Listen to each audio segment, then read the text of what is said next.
નમસ્કાર મિત્રો, સ્વાગત છે તમારું મારી યુટ્યુબ ચેનલમાં।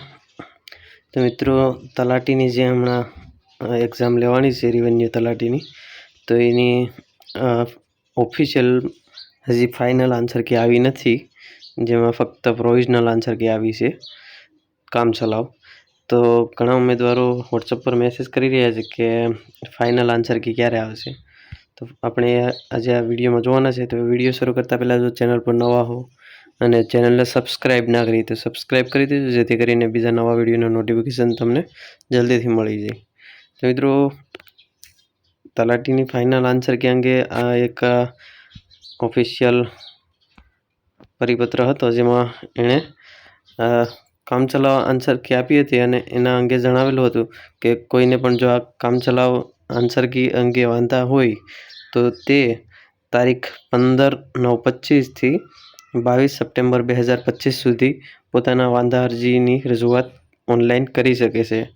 તો એના માટે લિંક પણ આપી હતી, અહીંયા નીચે તમે જોઈ શકો છો। આ લિંક ઓપન કરીને તમે ડાયરેક્ટ વાંધા અરજી રજૂ કરી શકો છો। તો આપણે જોઈએ કે 22 સપ્ટેમ્બર 2025 સુધી વાંધા અરજી લેવામાં આવશે।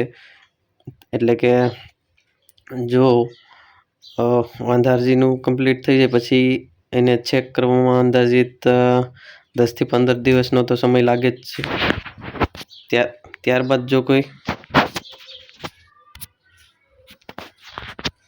10-15 દિવસનો સમય લાગે જ છે। એના પછી જો કમ્પ્લીટ થઈ જાય કામ તો પછી એ 3-4 દિવસમાં એનું ફાઇનલ આન્સર કી જાહેર કરી દેવામાં આવતી હોય છે સામાન્ય રીતે। તો આમ જોઈએ તો 15 ઓક્ટોબરથી ગુજરાતમાં વેકેશન પડે છે ગવર્મેન્ટ શાળા કોલેજ વગેરેમાં બધી જગ્યાએ। તો 15 ઓક્ટોબર પહેલાં આન્સર કી આવી જવી જોઈએ।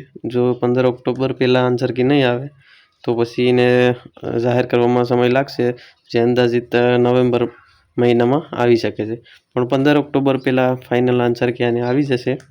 ત્યારબાદ એનું કટઅપ આવશે, જે ફાઇનલ મેન્સ એક્ઝામ માટે કેટલું કટઅપ રહેશે એ આપણે આગળ નવો વિડીયો બનાવશું। એમાં એક અંદાજિત માર્ક જણાવશું કે રેવન્યુ તલાટીનું કટઅપ કેટલું રહેશે। તો ચેનલ સબસ્ક્રાઈબ કરી લેજો, જેથી કરીને એ આગલો વિડીયો અપલોડ કરો એનું નોટિફિકેશન તમને જલ્દી મળી જાય।